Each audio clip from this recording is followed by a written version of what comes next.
$20 bill. $20. You can see right here. Did you know that in New Hampshire, if you killed a bobcat, that the state of New Hampshire would pay you $20? Yes, there was a bounty on our bobcats and many other things for actually over 400 years, for about 440 years. So bounties were common.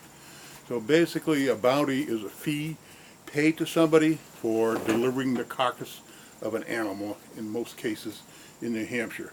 The other day when I did the, this is wildlife biologist Eric Orff with New Hampshire Fish and Wildlife. I forgot that. And don't forget to like and maybe subscribe. I keep asking. Please hit the subscribe button and join the crowd. Albeit a small one. Anyways, so the other day when I was researching the history of some black bear information, I ran across a very interesting passage in one of my favorite books, The History of New Hampshire Game and Fur Bearers. So as I was reading about black bears, the historical perspective, this sentence kind of got to me that day. So it says, and I talked a little bit about bear bounties the other day, and I'll get back to that today, but in this particular sentence, between 1914 and 1917, an undetermined number of grasshoppers got mixed in with bears. The odd combination arose from loose classifications employed in making the legislation and the appropriation. In 1914, grasshopper picking had lost its appeal, so but there was still a bounty on bears. So yes, in New Hampshire, grasshoppers were bountied, along with many other things. Here in the back of this same book is a summary of legislation related to bounties. So we'll give you the historical perspective first. So I do know from reading this also that the state did pay bounties after a while, in like the 1820s. Before that, it was the Assembly, the General Assembly, before we had a state government. And even before that, the very first settlers in Dover in the early 1600s, they actually paid the Native Americans to kill off wolves around their settlement. So bounties began very early, as soon as the white settlers arrived here in New Hampshire in the 1630s, I think. So 1679, 4 shillings were paid to whites for killing a wolf, 10 shillings to an Indian. Let's continue. 1687, same thing. Wolves. There was various legislation through 1801 here. $20 for an adult, $10 for a pup, or whelp it says. By 1809, any species of wildcat. Yes, there was a bounty, and sometimes it was local. I read on mountain lions, catamounts they called them back then, catamounts. So there were a bounty on catamounts for a short period of time, and I think some of that was local. But by 1810, Siberian lynx, so our lynx was bountied, and the gray wildcat, which is our bobcat. By 1817, there was a bounty on crows. You got paid 12.5 cents if you killed a crow and presented it to, generally you presented it to the town clerk or town selectman to collect your bounty, although the state did pay for much of these over time. So crows. 1828 was the first notification here of a black bear bounty. It was for $3. In 1829, the wolf bounty was $10. Wildcats again, crows, more on wolves, more on bears. 1832, foxes entered the picture. There was a 25-cent bounty if you killed a fox. And then it was repealed in 1835 for a period of years, but 1838 it came right back. Foxes, 25 cents, crows, 10 cents. And back with wolves and bears and wildcats. Oh, look at this, 1877. You were paid 20 cents if you brought in a hawk you had killed. They were shooting hawks and getting paid by the state for shooting hawks. In 1877, 1878, I have to laugh at this one. 1883, a bounty on woodchucks, 10 cents. But no no Sunday hunting of woodchucks. So they wanted you to kill them, you just couldn't kill them on Sunday.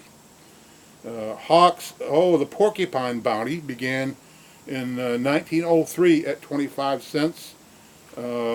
Wildcat lynx, $5, $10, $20 by 1923.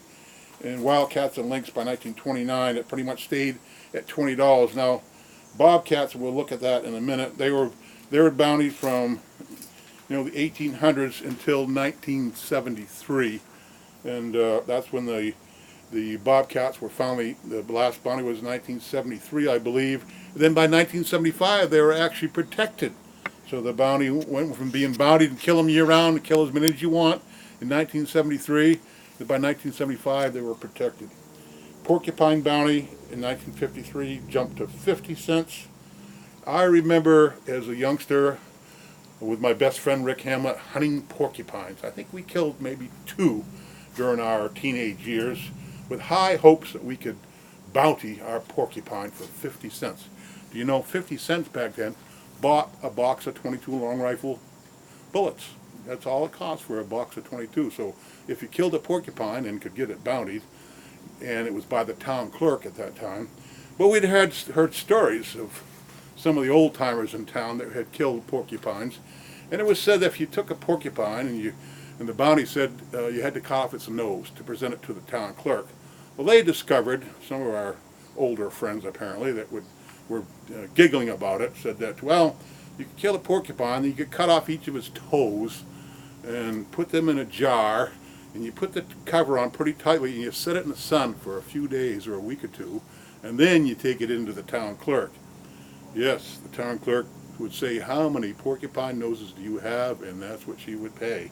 She would not take the cover off that jar. That would be a disaster. So there is the porcupine bounty. I think lasted till about 1980. I remember it was through the 1970s anyways, and maybe to about 1980. Here are some figures from bobcat bounties that I thought quite interesting. Bobcat's been protected for a long time here in New Hampshire, but it just shows you how many there were killed. Between 1931 and 1934, 1,235 bobcats were bountied. So a tremendous number of bobcats were killed in the 1930s over that 4-year period. Let's see, look at some of the numbers here. 1948, 278 were bountied. 1951, 325. So regularly here, around 250 to 350 bobcats were killed each year for their bounty. More interesting is the lynx, Canada lynx, which kind of disappeared from New Hampshire for decades and have gradually made a small inroads into the far north country. We believe we have some resident lynx now. Canada lynx, they're federally protected, endangered species, or threatened anyways. But in 1931 to 34, that same bracket, 101 lynxes were bountied in New Hampshire. I can't imagine that. But by 1939, only 1. In the 1950s, 3, 51, 3, 52, 2. So they were essentially gone. None in 1954. So basically, the lynx was, and maybe because of these high bounties, that $20 that was paid, that they were pretty much eliminated by the late 30s from New Hampshire. 1939, only 1 bounty, and none in 1940.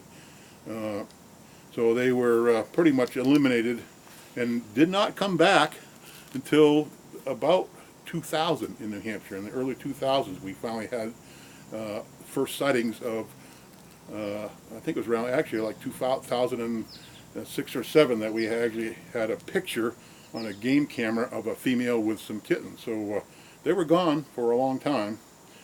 Bears in 1880, they were first bountied in 1828, but the records kind of were not good until the 1880s, 1882, 80, 200 in 1892, as few as 13 in 1933, and I think that was a $20 bounty on bears as well. So bears, bobcats, mountain lions, oh, even weasels. There was an attempt, I read here that in 1935 the Fish and Game Department asked the legislators to pass a bill to put a bounty on weasels, but it didn't pass.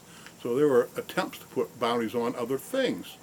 So, but you know, bears, bobcats, lynx, mountain lions, foxes, crows, grasshoppers, woodchucks, so many things were bountied for hundreds of years here in New Hampshire. And that has long since been gone now, but very interesting to look at these statistics as to how many animals of those types that we had at the time and how the early settlers really wanted them gone.